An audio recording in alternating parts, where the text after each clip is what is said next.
உயர்கல்வித்துறை செயலாளராக இருந்த பிரதீப் யாதவ் தமிழக துணை முதல்வர் உதயநிதி ஸ்டாலினின் செயலாளராக நியமனம். தமிழக அரசு அறிவிப்பு.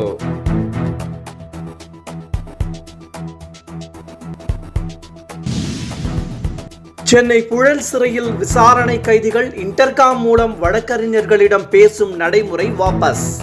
சென்னை உயர்நீதிமன்றத்தில் அரசு தரப்பு தகவல்.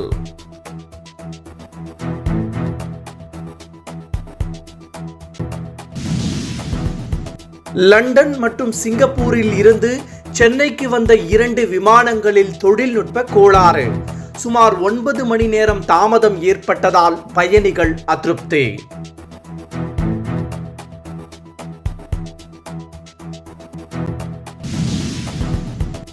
மீனவர்கள் மீதான அடக்குமுறையை கண்டித்து பாமக சார்பில் அக்டோபர் 8ஆம் தேதி இலங்கை தூதரகம் முற்றுகை. பாமக தலைவர் அன்புமணி ராமதாஸ் அறிவிப்பு.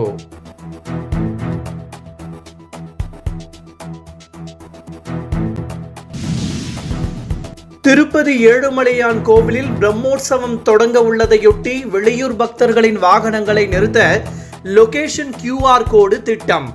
முதன்முறையாக திருப்பதி தேவஸ்தானம் ஏற்பாடு.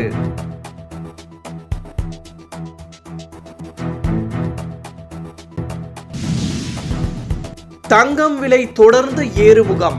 இன்று சவரனுக்கு 400 ரூபாய் உயர்ந்து 1 பவுன் தங்கம் 56,800 ரூபாய்க்கு விற்பனை. கிராம் 7,100 ஆக அதிகரிப்பு.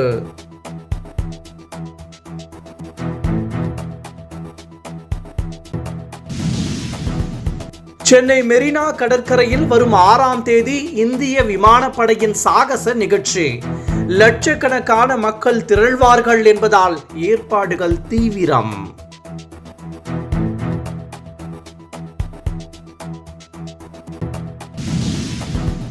தமிழ்நாடு INTUCக்கு நியமிக்கப்பட்ட தற்காலிக குழுவிற்கு இடைக்கால தடை. சென்னை உயர்நீதிமன்றம் உத்தரவு.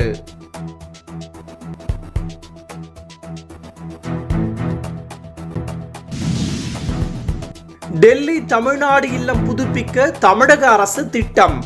கட்டிடங்களின் கட்டுமான பணிகள் குறித்து தமிழக பொதுப்பணித்துறை அமைச்சர் ஏவா வேலு அதிகாரிகளுடன் ஆலோசனை.